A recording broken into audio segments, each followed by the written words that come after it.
Schools find a secret to better learning, and it was so simple. Wait till you hear.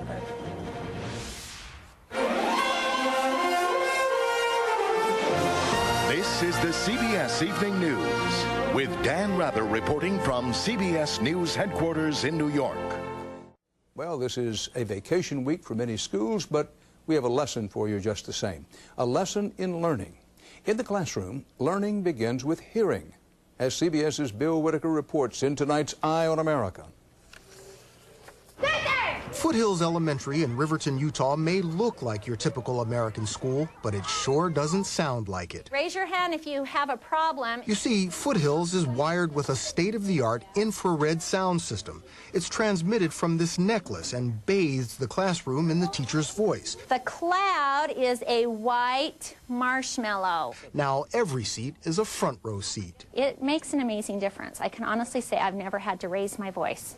So has it changed things for the students as well? You know, I think they're better behaved and they're more likely to ask questions and more likely to participate. It seems the nation's schools have tried everything to improve. Smaller classes, more teachers, more homework, more computers, while one simple solution was right under their noses. Well, ears, actually. Even kids with normal hearing can miss as much as a third of what teachers say. And remember those troublemakers in the back row? Turns out they just may not have been hearing. Ditto some kids labeled with ADHD and other learning disabilities. Some wired schools report test scores are up across the board. Do you see a downside to this at all? The downside for me is that I can't get it in classrooms fast enough.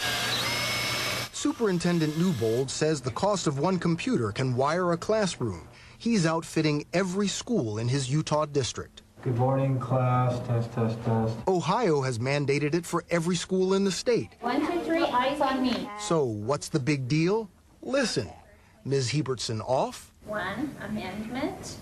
2, Bill of Rights. On. Then your last 3 that you're going to define are human rights, jury, and patriotism.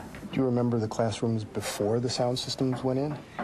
It was really hard to hear, and I have to keep raising my hand and say, what did you say? It's the brainchild of Claudia Anderson. Johnny was told to write a invitation, and he heard vacation.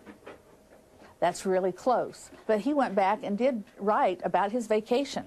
All of a sudden, he was scolded. It's less expensive to ship him that way. She started out trying to help her 2 almost totally deaf sons. She wired their cribs and strollers to pump in sound. She studied engineering, started this company, and ended up helping lots of children.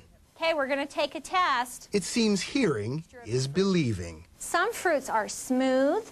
In Riverton, Utah, I'm Bill Whitaker for Eye on America. And that's part of our world tonight. For the CBS Evening News, Dan Rather reporting. See you tomorrow. Good night.